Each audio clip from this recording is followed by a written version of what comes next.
Okay, guys, You ready? let's go. All right, everybody, welcome to our Monday Zoom. Today we are discussing a little bit jumping the gun because it hasn't launched yet, but it's launching this week. Yep, our creatine plus HMB combo. We have been super excited about this one. Yes. Also, we've been using it for Since high school. right. I mean, specifically this one, we've been using it for a while. But really, guys, creatine is one of the most research and proven supplements. 50 plus years. Yeah, for boosting muscle power, strength, overall performance. Recovery. And there's so many in recovery, and there's so many other things about it that people don't really understand, and that really has to do with the brain. And that's a lot of it what we want to drill home with today. Absolutely. Because of the fact that we all associate creatine with muscle building, and bodybuilders, men. Right. So we're gonna bash a little, not bash, but we're gonna uncover a little bit of those stigmas because it is not just for men. I have been taking it myself for a very long time. It is so crucial to your health. I mean, again, the studies are there, 50 plus years that that creatine is 100% effective. I mean, this is legit. Like we all need to be taking this every single day. Hundreds of studies. And then we've also added HMB. So Ryan's going to go into the science behind it all, and then I'll probably interrupt when he starts to get a little too No, that's awesome. Yeah, you're right on the money. And both of these, the creatine and the HMB, are just derivatives or metabolites of other amino acids. So for creatine, creatine is a naturally occurring non-essential amino acid. It's a derivative of other amino acids. So our body does make it on its own somewhat. So like our body on average needs 1 to 3 grams roughly of creatine a day just to function.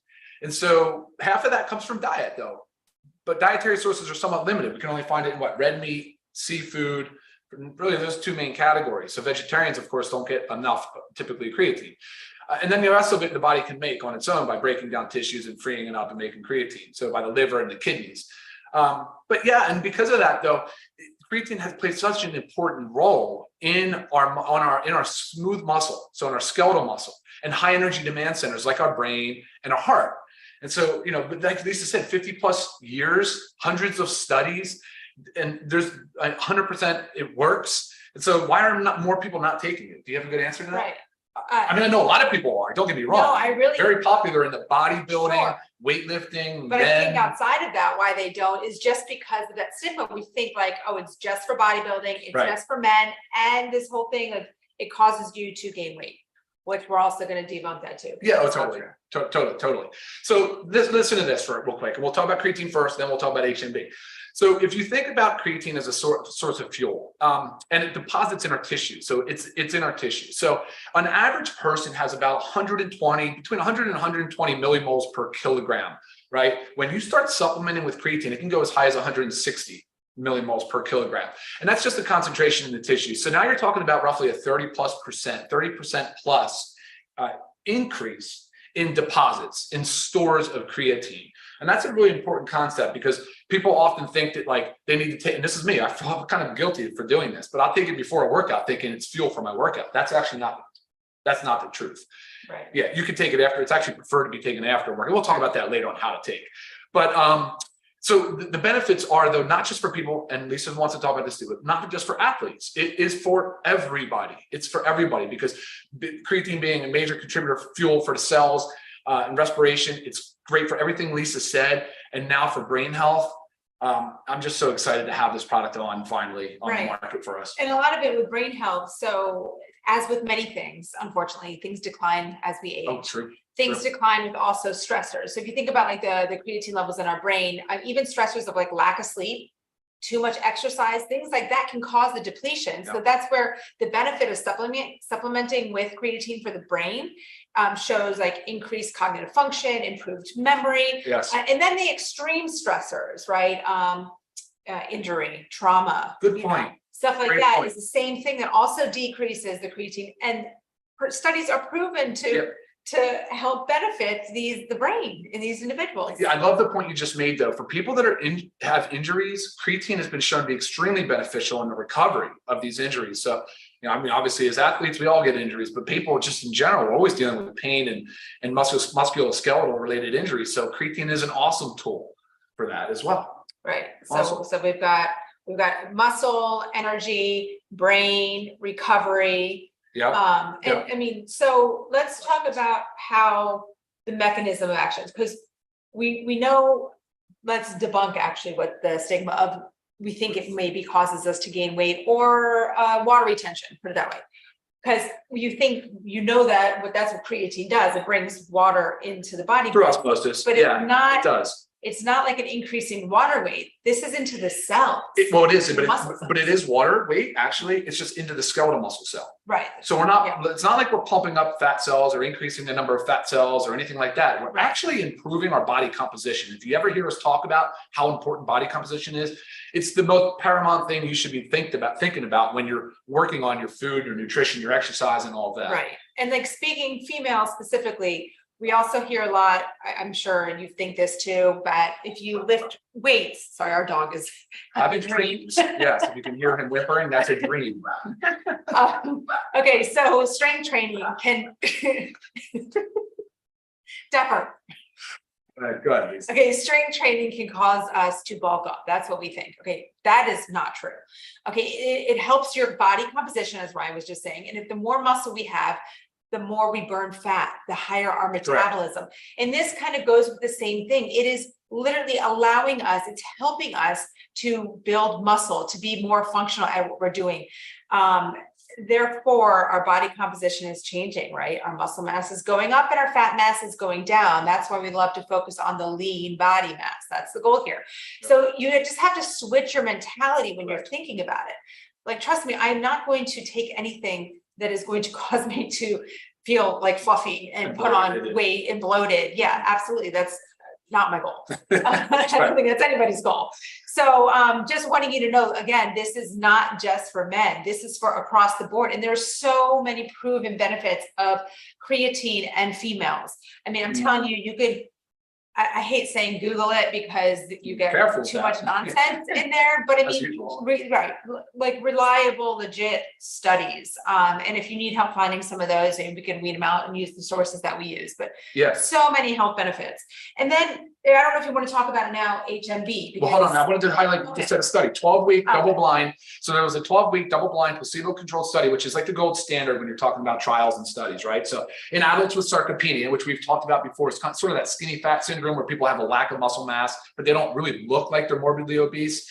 Anyway, those people analyzed grip strength, gait speed, chair stand test, body composition, inflammatory markers, all of which improved with statistical significance. And I can share that study with you guys. But anyway, that's the type of stuff we're looking for here. And, you know, so we feel very confident standing here and recommending a supplement like this for 50 years of usage and over hundreds of studies. So yes, absolutely, Lisa. Let's talk about HMB. Real quick, there are other forms of creatine. The most dominant one, and the one we really want, is creatine monohydrate. So that's what's in here, because I've already gotten that email question.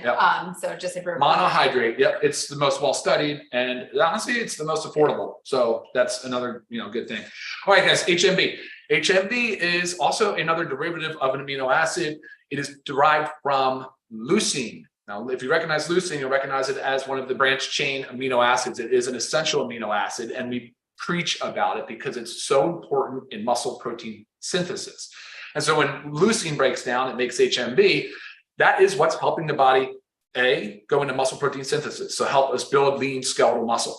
And B, it also inhibits the breakdown. So it interrupts proteolysis. And so it slows down the degradation of muscle mass, which of course, like Lisa talks about, starting in the age of 30, we really do start to lose a significant amount of muscle mass. So clearly HMB plays a really important role. And there's also a ton of studies to support HMB as well. It's naturally occurring and it's great for recovery. I was going to say recovery. Recovery aspect is huge. Which also is like, as we age and we continue to push our bodies, we don't recover as well. So it's just such an amazing little combination supplement here. It is, but again, not just for athletes. We're not talking about an athlete-only supplement. Yes, that is how this is going to look, and it will be talked about that way because we always encourage fitness and being active, and leading an active lifestyle and focusing on body composition.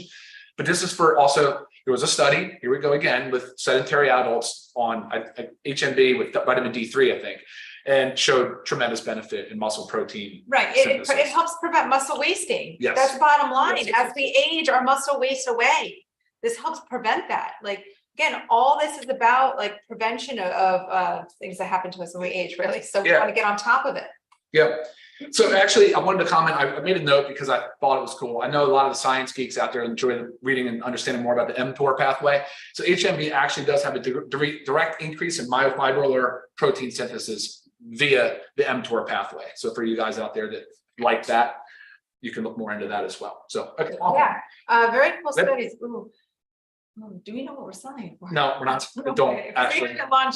It's launching this week. So. Right. But as you guys know, as with all of our prices, extremely affordable, because we want these products to get into the hands of everybody. So again, the warehouse, our manufacturer has the pallets. They're being shipped to us this week. It's going to be live. Make sure you get your hands. All right, who should take it? What should we expect? I'm going to look at some questions here too. So who should take it? Well, everybody. Okay. Well, who should not take it then? Maybe. So who should not take it? Actually, really, there's none. So the kidney thing comes up because, kidney health, because when you go to your physician and you get your blood work done and your serum creatinine, which is one of your metrics for kidney health, is elevated or on the high end of normal, if you're taking creatine, that can happen. But however, it's not actually the creatine that's causing any kidney damage. It may have just elevated that serum creatinine number a little bit, but that doesn't mean there's kidney damage. Matter of fact, dialysis clinics now, people on dialysis have been studied, they're chronically low because their kidney is not activating. Remember we said earlier about how the kidney and liver has to activate creatine in the body. If you're not getting enough in your diet, it's not doing it. So our dialysis patients are suffering with low creatine levels. And what's happening is they're losing their muscle mass, no energy. Their cognitive function is declining. Believe it or not, it's absolutely a big deal for them. And so now more nephrologists are adopting creatine supplementation in dialysis patients. Now, I am certainly not sitting here telling you if you're on dialysis to do that. I am telling you, though, however, to discuss it with your nephrologist or your medical provider.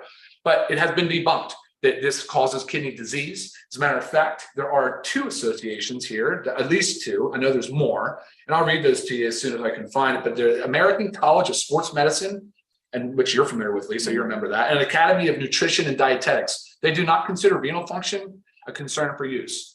So that's a really big deal because for a long time, everybody thought, well, if you have kidney damage, you can't take creatine, or vice versa, that creatine could cause kidney damage. Right. Not true. And then again, how to take. Yes. Daily. Okay, the studies show on it daily because I think I was reading that within 4 weeks. So if you completely stop the creatine, everything will reverse. 4 to 6 weeks. Correct. That's correct. Effect. Yeah. So you want to be taking it every day, ideally after a workout. Sure. No. Oh yeah. Sorry. I'm sorry. After a workout, I was always under the impression that it was almost like fuel for the workout. It's not. It's just replacing the stores that were going to be depleted by the body naturally. So after a workout with carbohydrates and some protein. And if you're not working out, doesn't matter. Just make sure you're taking it daily. We are big believers of not flavoring things when possible. So therefore this is not flavored. It's not bad. Mix it with water. It's totally palatable. Doesn't taste bad at all. Drink it. No issue. 1 scoop. It's only 8 grams, literally just creatine and HMB. There's nothing else to it. I mean, that's what's amazing about this thing. So you guys will really appreciate that. Right. And there are some benefits, like that you can combine it with taking it with carbohydrates. So this is something too, like if you were taking it after a workout, I mean, you guys can throw it into your smoothie. Like sometimes it's like the combination of things, not having to mix. Yeah, that's all I'm doing. So many things. Absolutely. And also what to expect. You can expect an increase in lean muscle mass, stamina, endurance, performance in 4 weeks, actually, as early as 2 weeks, just by supplementing with creatine. It is approved by the International Olympic Committee. It is not banned by the World Anti-Doping Agency. I mean, this is considered an approved performance enhancing 100%. Molecule. One of the studies I was reading that says with increase in strength by 10 to 15% in 4 weeks. That's really big. That is a very big deal. Really big deal. The studies all support this. The literature is there, so there's no reason to not start supplementing with your creatine HME. Yeah, no doubt about it. No need for loading dose. So some people have discussed loading dose to get your saturation levels up or to reach your steady state concentration. Not necessary. You can do between 2 and 5 grams every day, and after about 4 weeks, you'll reach your steady state concentration, and then you're just in a maintenance phase. But you can do that same scoop. Depends a little bit on weight, but for average people, everybody about 1 scoop a day. It's 5 grams of creatine monohydrate and 3 grams of beta hydroxy beta methylbutyrate. I don't know. Yeah, you can keep looking at that. Oh, also another study that showed that taking it with, so HMB and creatine, if you take it, had additive effects. However, it was a study that showed HMB and D3, I think, had synergistic effects, which is a big deal on bone and muscle health. Looking at questions. Hold on. 30 servings per container. Yeah, 30 servings per container. Yep. This is like. Mm-mm. Okay. That's not relevant to this discussion. Okay. I just made some simple notes that just kind of track on. We covered everything. Okay, we covered how to take daily, when do you take it? I already said you can put it in with the protein powder in a smoothie, 100%. Yeah, that was the other questions that are not relevant to what we're talking about now, guys. You always email me, but when we do these product Zooms, we only answer the questions that pertain to the Zoom. So always email me and check out the YouTube page too, because I'm seeing some of these questions here about other products. Watch the product video. They're all out there. Right? Yes, absolutely. All right. Anything else? No, I think we covered everything. It's right on 15 minutes. That's always our goal. But with a new product launch comes so much excitement, guys. We're pumped to have this. I mean, like I said, since high school, I've been using creatine. And I'm just turned 43 years old, and I actually dunked on a 10-foot rim the other day. And I'm going to say creatine had a big part in that. There you go. Yeah. So get your creatine, but pay attention to the launch of it this week so you can get your orders in. Absolutely. Yeah. All right, guys. As usual, thank you very much for joining us on this Monday. Have a super productive week. We'll see you next time. Bye, guys. All right. Bye.